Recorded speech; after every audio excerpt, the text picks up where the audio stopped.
পরবর্তী অঙ্ক আছে 3 অথবা। বছরের শুরুতে শ্রীকান্ত ও সৈফুদ্দিন 2,40,000 টাকা ও 3 লক্ষ টাকা দিয়ে একটি ব্যবসা শুরু করে। 4 মাস পর তাদের বন্ধু পিটার 81,000 টাকা নিয়ে তাদের সঙ্গে যোগ দিলে শ্রীকান্ত ও সৈফুদ্দিন তাদের মূলধনের অনুপাতে সেই টাকা তুলে নেন। বছরের শেষে 39,150 টাকা লাভ হলে লভ্যাংশ থেকে কে কত টাকা পাবে? তাহলে 4 মাস শ্রীকান্ত যে 81,000 টাকা দিয়ে ব্যবসায় যুক্ত হয়েছে, এই টাকাটা তুলে নিয়েছেন শ্রীকান্ত আর সৈফুদ্দিন। তাহলে এদের মূলধনের অনুপাতে এই টাকাটা ভাগ করে দিতে হবে। ভাগ করে দেওয়ার পরে আমরা সময়ের সাপেক্ষে তিনজনের মূলধনের অনুপাত বের করব।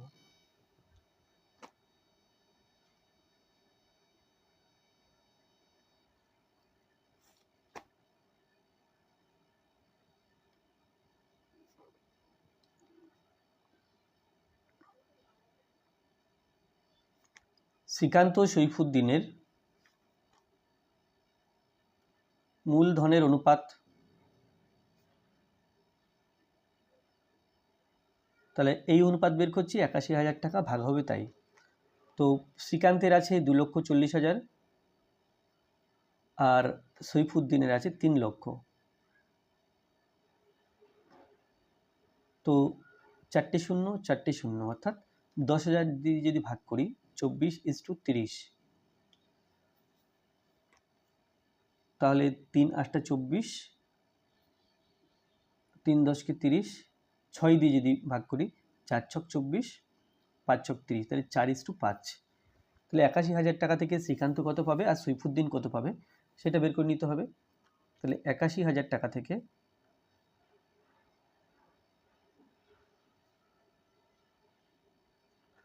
শ্রীকান্ত পাই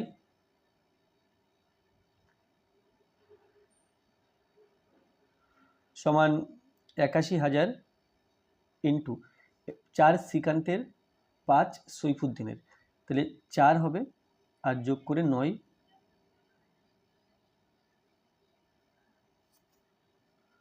9 নং 81, 9 4টে শূন্য, 9,000, তাহলে 4 নং 36, এখানে হলো 36,000 টাকা এটা শ্রীকান্ত পেয়েছে। ও সৈফুদ্দিন পাই সমান 81,000 ইন্টু, সৈফুদ্দিনের ক্ষেত্রে 5/9 হবে,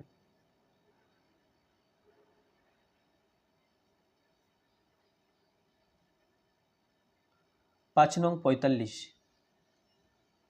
সৈফুদ্দিন পাচ্ছে 45,000 টাকা আর শ্রীকান্তের ছিল 36,000 টাকা। এবার আমরা সময়ের সাপেক্ষে শ্রীকান্ত সৈফুদ্দিন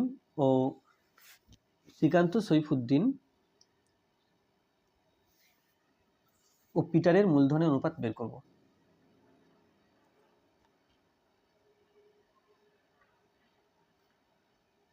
সময়ের সাপেক্ষে শ্রীকান্ত, সৈফুদ্দিন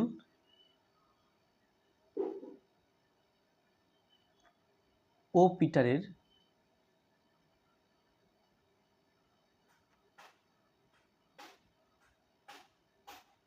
মূলধনের অনুপাত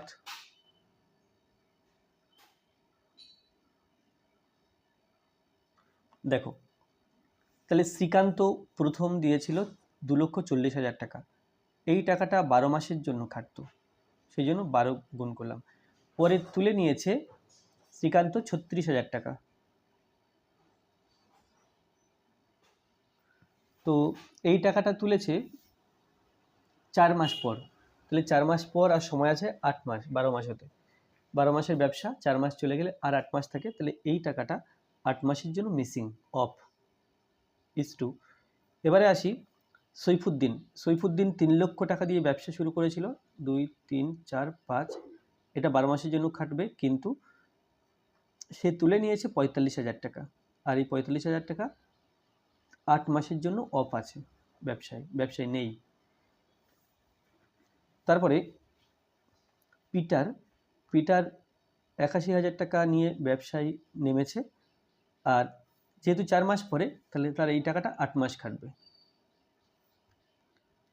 সমান তাহলে 24 এবং 12, 12 12 144, কিন্তু এটা 24 আছে, 12 ডবল, তাহলে 144 ডবল 288, 288 চারটি শূন্য মাইনাস, তাহলে 8 আছে, 8 দেখো 8 3 2 দুগুণ 4 4 দুগুণ 8, তাহলে 36কে তিনবার ডবল করতে হবে। 36 দুগুণ 72, 72 দুগুণ 36 দুগুণ 72, 72 দুগুণ 140, 140 ডবল 288, তাহলে 288 তিনটে শূন্য ইস টু 3 বারং 36, তাহলে এটা 36 লক্ষ মাইনাস 45কে তিনবার ডবল করব, তাহলে 45-এর ডবল 90, 90-এর ডবল 180, 180-এর ডবল 360, তাহলে 360 দিলাম আর তিনটে শূন্য দিলাম,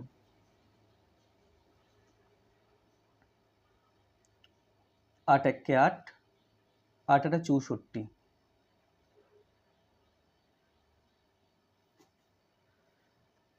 তো সংখ্যাগুলো খুব বড় বড়, আমরা এই দুটো সংখ্যা বিয়োগ করব। 2 8 8 চারটে শূন্য,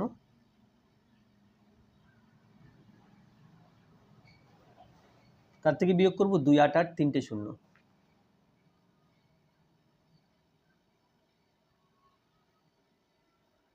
1 2 3, 8 আর 2 দিলে 8 আর 2 দিলে 10, হাতে 1, 9 9 আর 9 দিলে 18, হাতে 1 3, 3 আর 5 দিলে 8, এখানে 2, তাহলে এটা হবে বিয়োগ করলে 2 5 9 2 তিনটে শূন্য ইস টু, এখানে 36-এর পিঠে 5টা শূন্য আছে, 36-এর পিঠে 4টে শূন্য আছে, বিয়োগ করব।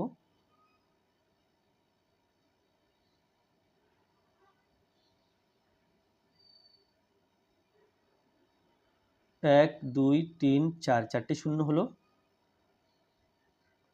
6 আর 4 দিলে 10, 6 আর 4 দিলে 10, হাতে 1, 4 4 আর 2 দিলে 6 3, এটা হলো 3 2 4, 4টে শূন্য ইস টু, এখানে 6 4 8 তিনটে শূন্য, তাহলে তিনটে শূন্য মোটামুটি প্রত্যেকটা পদের সাথে আছে, তো তিনটে শূন্য করে আমি তুলে দেব, বা অন্য ভাষায় বলবো যে 1000 দিয়ে ভাগ করব। ভাগ করলে 2 5 9 2 ইস টু 3 2 4 0 ইস টু 6 4 8, তাহলে আমরা যেহেতু প্রত্যেকটা জোড় সংখ্যা 2 দিয়ে ভাগ করতে পারি, 25 92 আছে, 25 92-কে 2 দিয়ে ভাগ করতে হবে।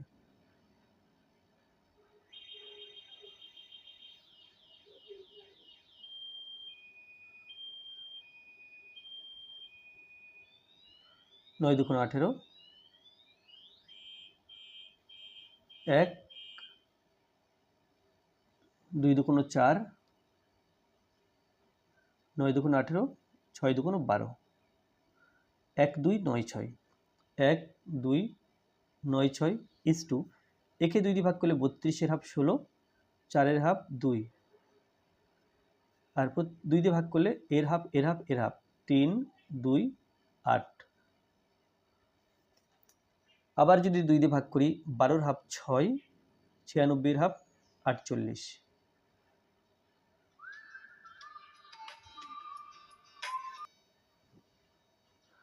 8 দুগুণ 16, 2 1 2, 16 দুগুণ 32, 4, আবার 2 দিয়ে ভাগ যাবে, 3 এর হাফ 2 এর হাফ 4, আচ্ছা এখানে 2 দিয়ে ভাগ করেছিলাম, এর হাফ 3 এর হাফ 2 8-এর হাফ 4, হ্যাঁ এটা 4 হতো, 16 দুগুণ 32, এটা 2, তাহলে এটা হলো 81, তাহলে 8-এর হাফ 4, 10-এর হাফ 5, 16-এর হাফ 8 1, এবার 3 দিয়ে ভাগ করা যাবে, 3 1 3, 3 8 24, 3 দিয়ে 405-কে ভাগ করলে কত আসে দেখি, 3 1 3, তিন তিরিখকে 9, 3 5 15, 3 1 3, 3 তিরিখকে 9, তাহলে 135 আসছে। আর এটা 3 7 81, 3 দিয়ে আবার ভাগ করলে 36, 135কে 3 দিয়ে যদি ভাগ করা যায়, 3 4 12, 3 5 15, অর্থাৎ এখানে আসছে 45 আর এখানে 9, 3 12 36, 3 15 45, 3 তিরিখকে 9, এবার 3 দিয়ে ভাগ করলে 3 4 12, 3 5 15, 3 1 3। যাই হোক, যদি ছোট ছোট সংখ্যা দিয়ে ভাগ করা যায় এরকম সহজে হবে। আর বড় সংখ্যা দিয়ে ভাগ করতে গেলে হঠাৎ করে মাথায় আসবে না এবং ভুলভাল হওয়ার সম্ভাবনা থাকবে।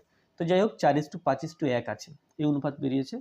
এবার বছরের শেষে 39,150 টাকা লাভ হলে, তাহলে লাভ হয়েছে 39,150 টাকা।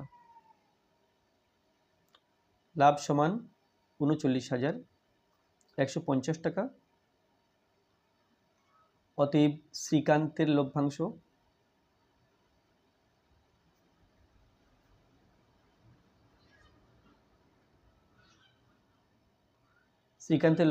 সমান 39,150 ইন্টু, এটা শ্রীকান্ত, সৈফুদ্দিন আর পিটার। শ্রীকান্তের আছে 4, যোগ করলে 10,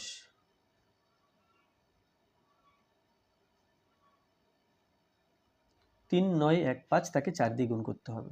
3915, 4 দিয়ে গুণ করছি, 4 5 20, শূন্য হাতে 2, 4 1 4 2 6, 4 9 36, 6 হাতে 3, 3 4 12 আর 3 15, তাহলে এটা হবে 1,5,6,6,0 টাকা। এটা শ্রীকান্তের টাকা।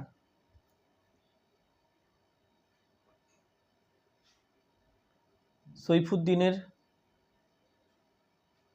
লভ্যাংশ সমান 39,150 ইন্টু, এটা 5/10 হবে, 5/10 টাকা। 3915, তাকে 5 দিয়ে গুণ করতে হবে।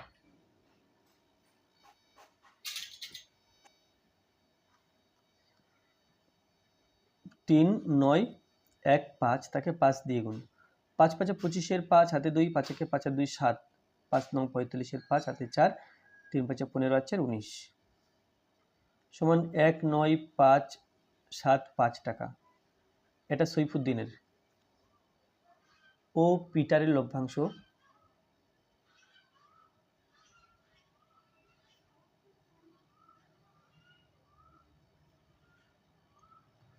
(39,150) ইন্টু 1/10 টাকা, 39,15 সমান 3915 টাকা। তাহলে তিনজনের লভ্যাংশ বেরিয়ে গেল।